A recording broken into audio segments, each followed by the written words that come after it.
ससुर पुलिस वाले यहाँ क्या करें? तुम लोगों की हिफाजत के लिए। मगर क्यों? तुम्हारे साथी एक एक करके मौत के घाट उतारे जा रहे हैं, इसलिए इंस्पेक्टर प्रधान ने तुम्हारी हिफाजत के लिए अपनी फौज लगा रखी है, ताकि कातिल तुम तक पहुंचने की कोशिश करे और पकड़ा जाए। इस तरह से तो हम लोग बंदी बनकर रह जाएंगे, बाहर भी नहीं निकल सकेंगे। तुम्हें बाहर आने जाने की क्या जरूरत है? मैं जो हूं अंदर बाहर आने जाने के लिए, चिंता की कोई जरूरत नहीं।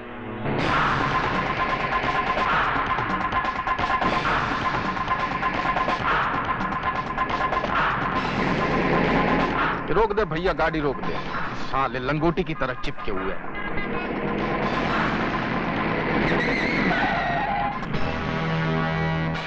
नमस्ते बिहारी जी। कहा भाई दरोगा, ये सब कहाँ है? हमरे पीछे आ रहे हो कि पीछा कर रहे हो? न हम आपके पीछे आ रहे हैं, न ही आपका पीछा कर रहे हैं। ये इंतजाम तो आपकी हिफाजत के लिए है। हमारी हिफाजत का है भैया? इंस्पेक्टर प्रधान का हुक्म है कि हम आपको अकेला न छोड़ें। आपकी जान को खतरा है। चल भैया, बिल्ली रास्ता काट गई। मामा, यहाँ भी पुलिस?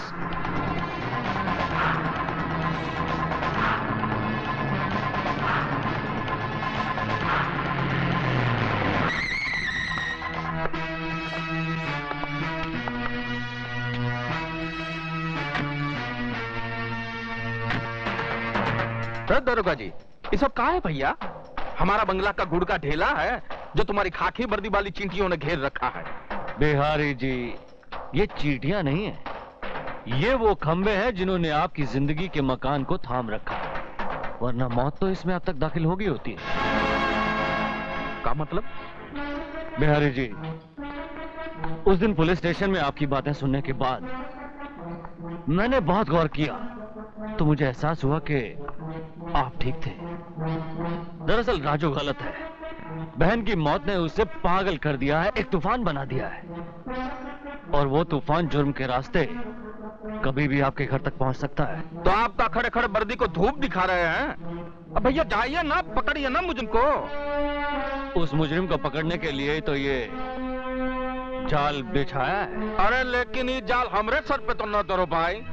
उधर हमरे अखाड़े पे पहरा, इधर हमरे घर पे पहरा। इन परिस्थितियों में हमरे स्कूल के विद्यार्थियों का क्या होगा? उनकी कंपटीशन का क्या होगा? कंपटीशन? कसाई के सपनों में हमेशा बकरा ही नजर आता है। अरे भैया, कंपटीशन का मतलब होता है परीक्षा। जैसे विद्यालय में परीक्षा होता है ना, बिल्कुल वैसे ही हम भी अपने पैर पैतरा स्कूल में विद्यार्थियों को आपस में लड़ाते हैं, और जो जीत जाता है उसको सर्टिफाई करके बाहर भेज देते हैं। बुझाया? स्विमिंग पूल में दारू पीने का मजा ही कुछ और है।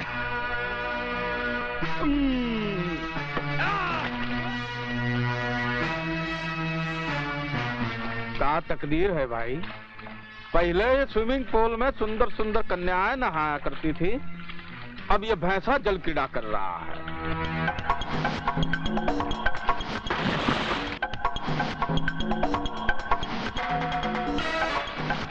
मामा जी, तोरा खातिर फोन। अब ये मामा फोन ही पकड़ने के लिए रह गया है।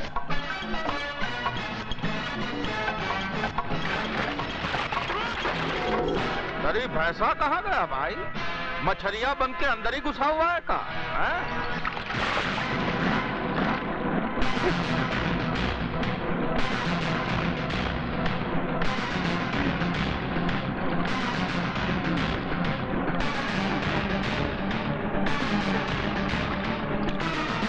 ये जानते हुए कि वहां पुलिस का पहरा है, तुम्हें क्या जरूरत थी अपने आप को खतरे में डालने की? अगर तुम्हें कुछ हो जाता तो... कुछ नहीं होगा मुझे, और अगर होता है तो हो जाए। अभी भी उन दो हरामजादों की गर्दनें मेरे हाथों से दूर है। समझ में नहीं आता उन दो सांपों को बिल से बाहर कैसे निकाला जाए। इसकी तरकीब भी मैंने निकाल ली है बेटे। मेरे पास वो बीन है जिसकी आवाज तो क्या, उसकी शक्ल देखते ही वो दोनों बिलों से निकलने पर मजबूर हो जाएंगे।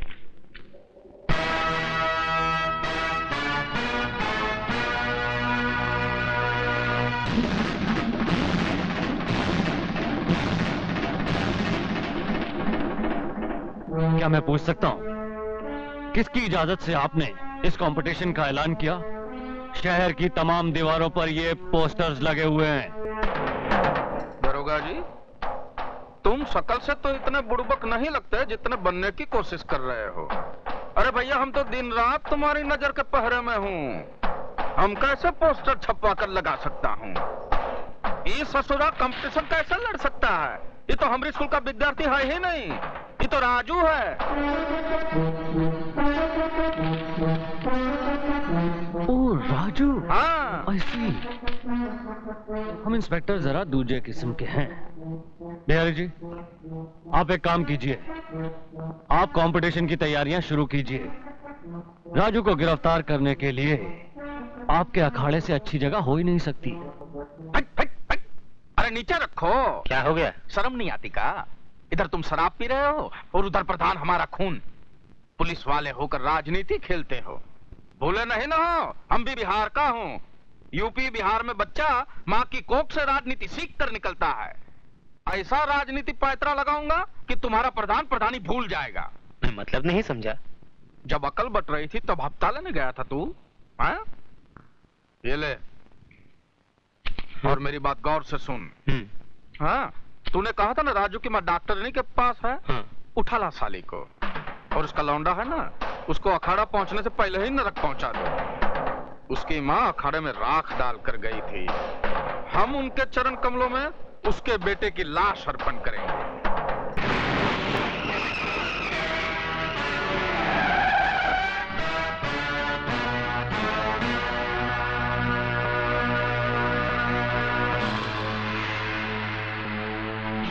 अच्छा हुआ शिकार शिकारी के सामने खुद आ गया। मेरा काम और आसान हो गया। मैं तेरा काम आसान नहीं तमाम करने आया हूँ। मैं जानता था कि लाल बिहारी का कुत्ता मेरे खून की बू सूंघता फिर रहा होगा, इसलिए मैं खुद यहाँ चला आया।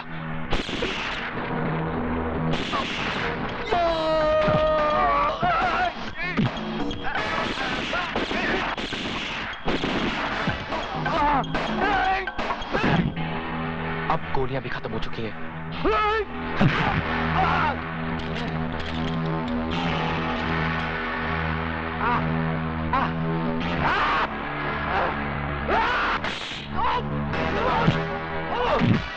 अच्छा किया ये सरकारी बेल्ट तूने खुद ही उतार दी। अब तुझे मारने में आसान होगी।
इज्जत लुटी तो नहीं ना?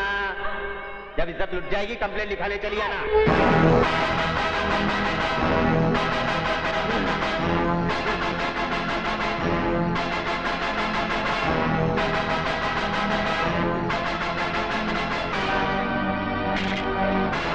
इतने घबरा गए मौत से, अपनी रिवॉल्वर भी नहीं पहचानते।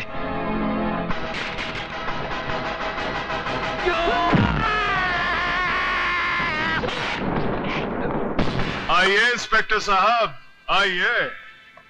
आप भी जुआ खेलने आए हैं? जी नहीं, आपका ये खेल बंद करने आया हूं। तुम?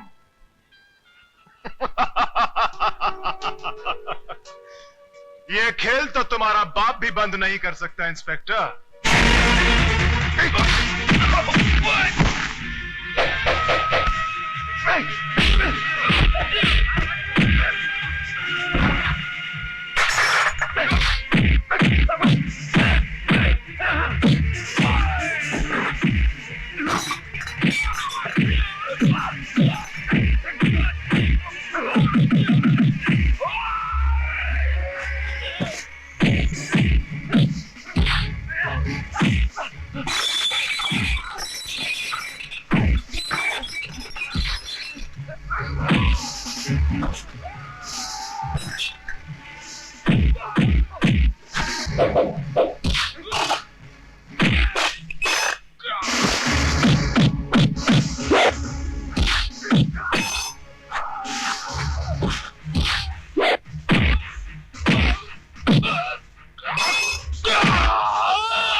ऑफिसर, भर्ती का फायदा उठाकर आप किसी मासूम नागरिक पर हाथ नहीं उठा सकते। ये मासूम नहीं है वकील साहिबा, ये मासूम नहीं है।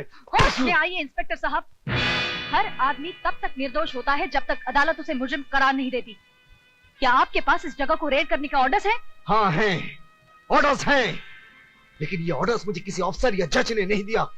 इस जगह को बर्बाद करने के लिए ये ऑर्डर्स मुझे मेरे जमीन ने दिया है, उस मां ने दिया है जिसका जवान बेटा यहाँ बैठकर जिंदा लाश बन गया, उस भारतवासी ने दिया है। आप इस वक्त शब्दों से खेल रहे हैं इंस्पेक्टर साहब। मैं आपसे सिर्फ इतना पूछना चाहती हूँ, क्या आपके पास सर्च वारंट है?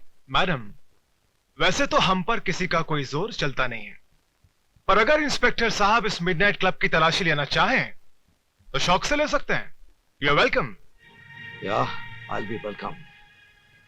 आज की बाजी तुम्हारी है बच्चे, लेकिन एक दिन यहाँ जो जो होता है उस पर से पर्दा फाश करके रहूंगा। आप कहना क्या चाह रहे हैं? हाँ, यहाँ शराब बिकती है, नाच गाना होता है, तो इन सब चीजों का लाइसेंस आप ही की सरकार ने मेरे क्लाइंट को दिया है। मिडनाइट क्लब गैर कानूनी नहीं है। ये क्लब चलाकर मेरा क्लाइंट कोई कानून नहीं तोड़ रहा है।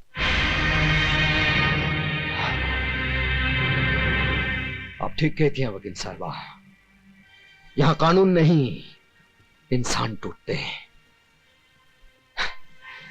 लेकिन इससे आपके कानून को क्या है ना। तंग आ चुका हूं मैं तुम्हारे पति से। अपने आप को समझता क्या है?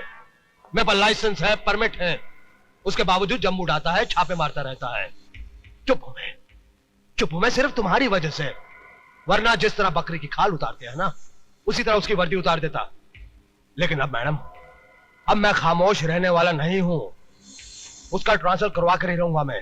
आप उनका कुछ नहीं बिगाड़ सकते, क्योंकि वो जो कुछ भी कर रहे हैं अपने फर्ज के खातिर कर रहे हैं। अगर उन्हें शक है कि आप कोई गैर कानूनी काम करते हैं तो आप पर छापे मारने का उन्हें पूरा हक है। आप बेकसूर हैं तो आपके वकील होने के नाते मैं आपको बचाऊंगी, लेकिन अगर आप गुनहगार हैं तो मैं क्या, भगवान भी आपको बचा नहीं पाएगा। भैया, हमारी बिल्ली और हम ही से म्याऊं, लगता है इसे सबक सिखाना ही पड़ेगा। छोटे, काय को फिक्र करता है? मैं इस वकील साहिबा की वो हालत करूंगा कि अपने जिस पति की ये इतनी तारीफ करती है उसको अपना ये चांद सा चेहरा ही नहीं दिखा सकेगी। Don't worry, okay, relax.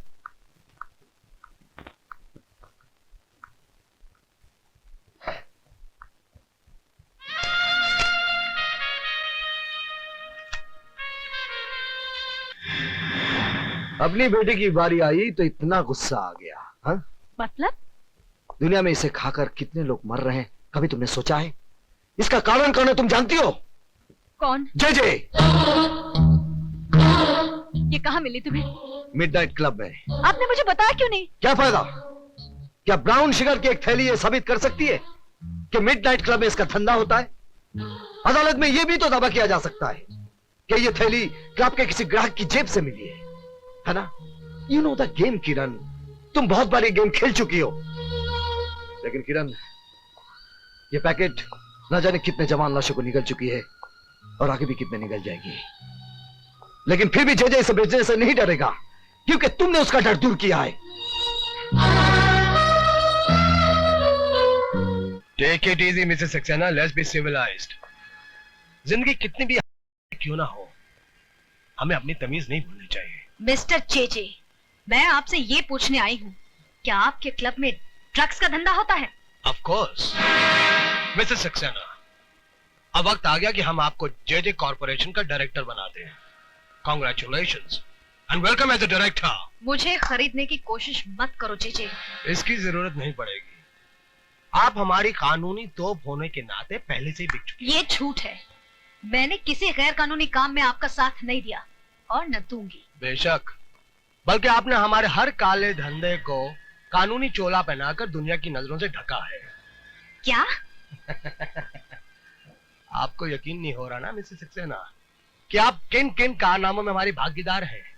आइए, हम आपको दिखाते हैं। This way please. आइए आइए। वकील साहिबा, हैरान हो गई आप? आगे तो सुनिए कि हम इसके अलावा और क्या क्या धंधे करते हैं, जैसे हवाला, currency, land scam, stock marketing की manipulation, you name it and we do all the business. अब क्या है मिसेस सक्सेना, इन धंधों के अंदर काले पैसे का ढेर इस्तेमाल होता है। अब इस काले पैसे को व्हाइट दिखाने के लिए जे जे कॉर्पोरेशन। इसका मतलब इतने दिनों तक मैं अंधेरे में थी। लेकिन मेरे काले धंधों पे एक लीगल ऑफिशियल जेजे कॉर्पोरेशन की मोहर लगी हुई है, जिसके लिए मैं आपका आभारी हूँ। तुम्हारी असलियत मैं दुनिया के सामने ला कर रहूंगी जेजे। कोशिश भी मत करना मिसेस सक्सेना। मेरी वकील होने के नाते शक का साया तुम पर भी पड़ेगा और तुम बदनाम हो जाओगी।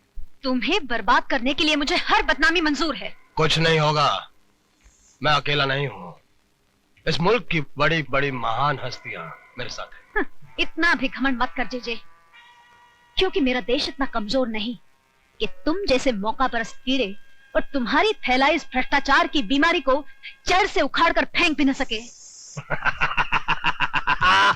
भ्रष्टाचार? अरे भ्रष्टाचार की जड़ ढूंढने जाओगी तो खोदते खोदते देश की बुनियाद मिट्टी मिट्टी हो जाएगी। मिसेस सक्सेना, असली बात तुम्हारी समझ में नहीं आएगी।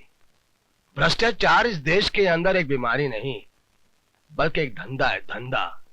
इट्स अ बिजनेस जो सबके लिए फायदेमंद है, और इस देश का अक्लमंद आदमी इस फायदेमंद धंधे को कभी बंद नहीं होने देगा। मैं बंद करवाऊंगी। मैं तुम्हें और तुम्हारे पीछे छिपे हर काले मुजरिम को सरेआम नंगा करके फांसी के तख्ते तक पहुंचाऊंगी।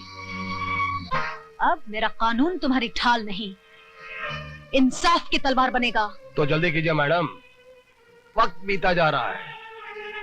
हमें तुम्हारी वतन परस्ती का बेचैनी से इंतजार रहेगा।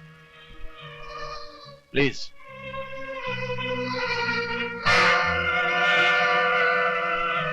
भैया, आपने ये क्या किया? सारे राज खोलकर उसे जाने दिया? तुम्हें और बिगाड़ने के लिए।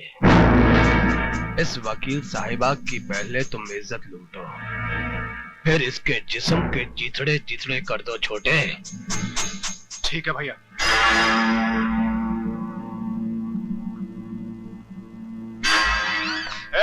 ये क्या बदतमीजी है? आज तक कहता आया हूं, अब देख भी लूंगा।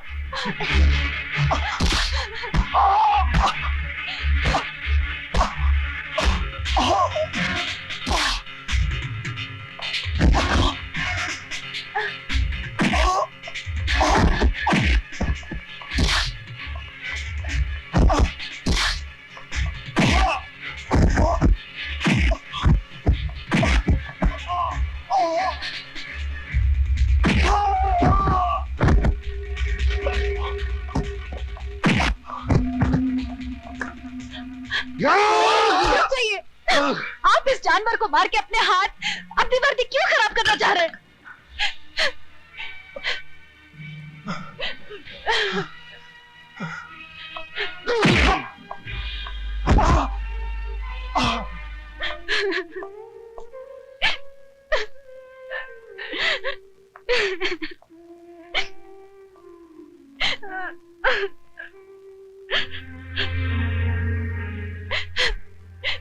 मुझे माफ कर दो विजय।